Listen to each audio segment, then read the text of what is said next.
Hello, welcome back. From this section, we will learn some Jupyter's advanced usage.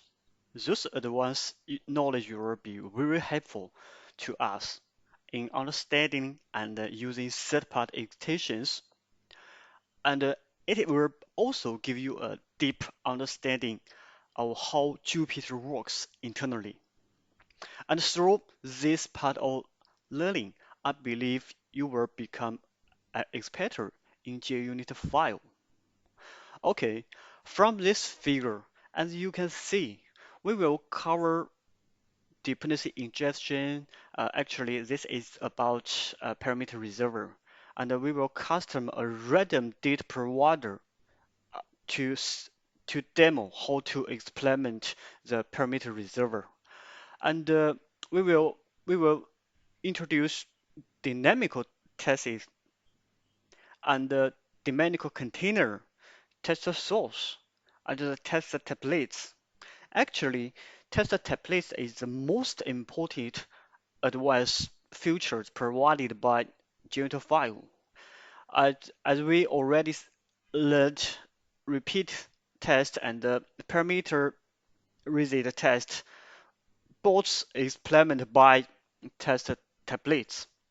Okay, and then we will introduce parameter test.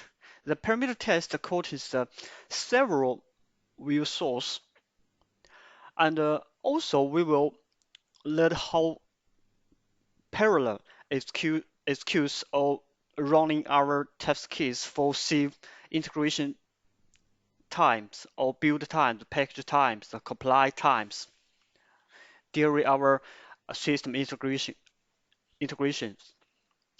Okay, from this from these lectures, um, we will learn the dependency ingestion first. As we know, in normal JUnit versions, test constructions and methods were not allowed to have parameters or arguments. One of the major changes in JUnit 5 is that both test constructions and methods are allowed to include parameters.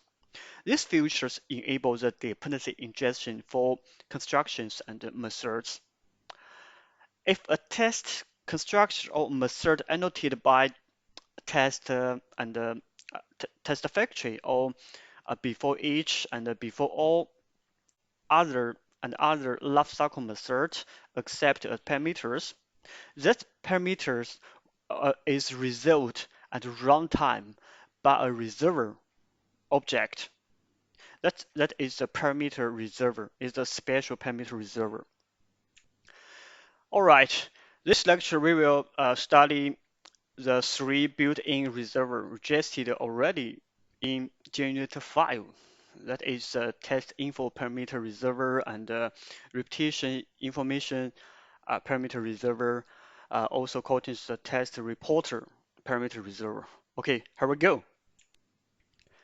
We will locate the advanced source code into advanced package, as you can see.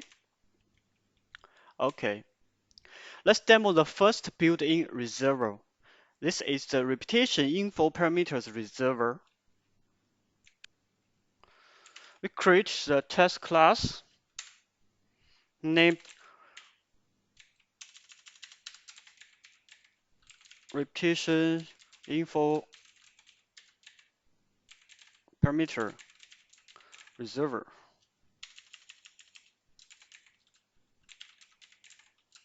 Test repetition. Okay.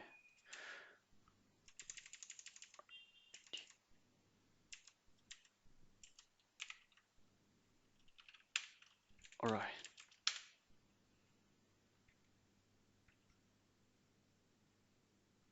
Removes public modifier.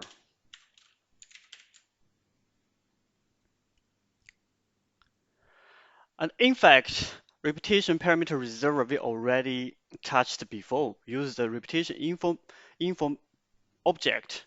We can get the metadata at the runtime when we annotate the test method by repeat test annotation. Let's recap this.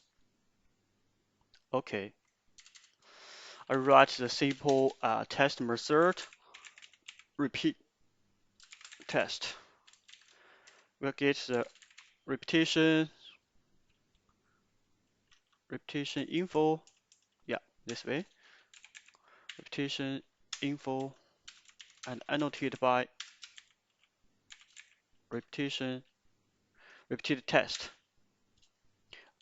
Give the value 3 times and name equals we can inside the source code and we found existing the long. Okay, we use this for repetition and name, and also we can append some prefix into display name, and this is perfect. Okay, of course you can we can system out some property from the repetition object. Get current repetition and get total. Okay, and also we can print the repetition display name.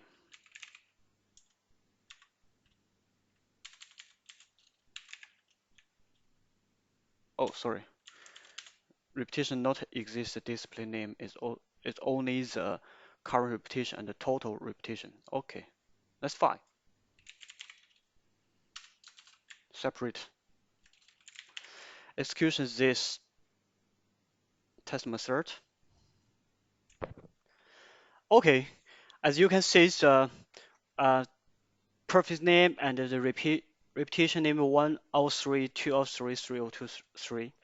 That is the repetition info. So due to we use the Jupyter engine already built in repetition info parameter resolver during the runtime that allowed us can pass the repetition info type into the test method. Okay, and another resolver build resolver is the test info parameter resolver. Let me create the new test class for demonstrate test. Okay,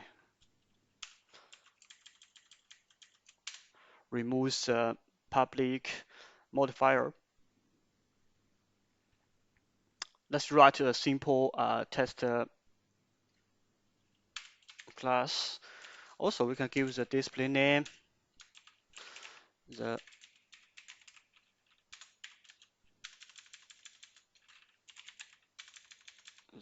simple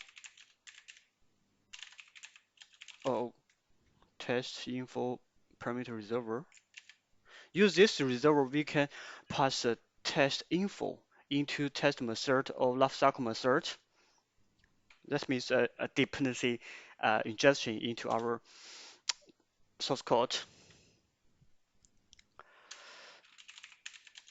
We can use test info into lifecycle method contains the before each, before all, and after each, after all, and also the normal test method or test case method.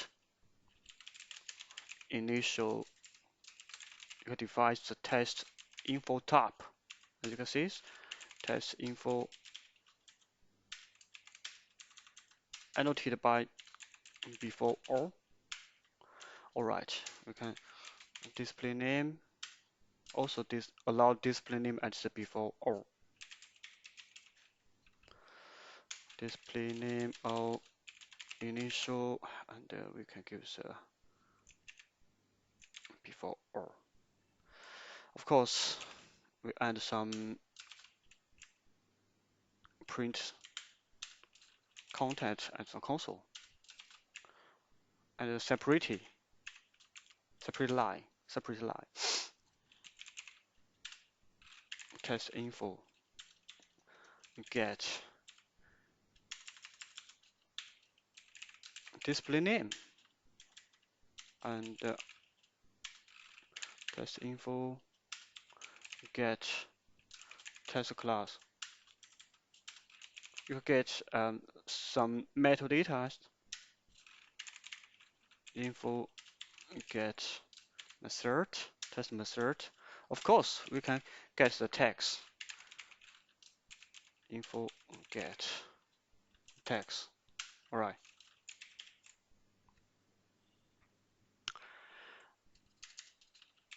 We write the before each lifecycle method setup. Give some tag informations. For example, 1, 2, 3, and ABC, right? Before each and display name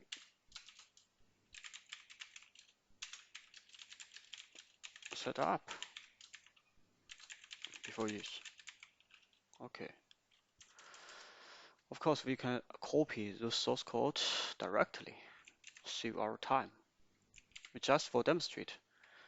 And don't forget, add the parameter or arguments into the lifecycle method or setup. And also, we can pass the test info into test case method. What simple test? Copy that. I copy all this source code.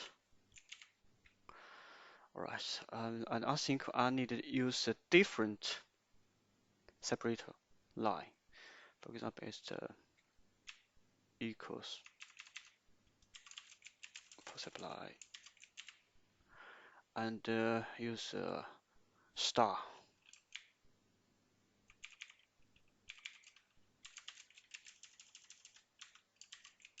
for our watch and tag simple test and display name test case and test. Don't forget, this is the imported. All right, let's execution this test class and watch the print information at the console. Okay, let's see the print informations. The first is our life cycle about annotated by before all. You can see the simple. This is display name. Display name is about class display name, right? Annotated by class level. And the test class is test class is the host class. Use the test method, of course, because this is the life cycle method, and this method execution will not execute any test because this is the always first. So the test method is the empty, and we not add any tags at all. And the second is the instant method setup. So, we wrapped every test case method. As you can see, the display name is the test case. So, and this is the test class, and so this is the testing. Yeah, this is a simple test. Simple test. That means that we before execution the simple test, this method will be execution first before, right? So the simple test is this method display name, not annotated by setup. That means the display name annotated by at before all before each will be ignored, right? Okay, and here is the test method name or text. Okay, it's a text. Text come from the real unit test method. Uh, okay, the last one is our test cases method. The test cases and the class name and the test method name, and this is the text. All right. Of course, as you can see, the text also be ignored. We annotate as the left suck method, right? So display name will be ignored and the tag will be ignored. All right. This is about test info. The last one, I will introduce another named test reporter parameter reserver. Um, we can use this to publish some message or intro to a Jupyter engine, and we will don't care the test engine how to use this message or entry. Okay, right? Test report reporter parameter reserver test. I just simple demonstrate is enough because we normally we will not use this at all. And set set up or simple test test define the test report. Okay, as you can see, report. All right, reporter. We will use a reporter to publish the entry. The display name we can annotate by the display name. Display name simple display name. Of course, if we wanted to get the display name of this method, we need to use the test info, right? Test info. Okay. And the value is the display name. Okay. That's fine. We execute this test class and we watch the print at the console. As you can see, the Jupyter engine capture or consumer this message published by our test method. Just print very similar the log4j to log the message. You see the display name and the simple display name here. All right, we already introduced all of the built-in test parameter resolver in Jupyter. And the next lecture, we will custom ourselves a parameter resolver is implement some complex and interesting data provider by random. Okay, see you next lecture.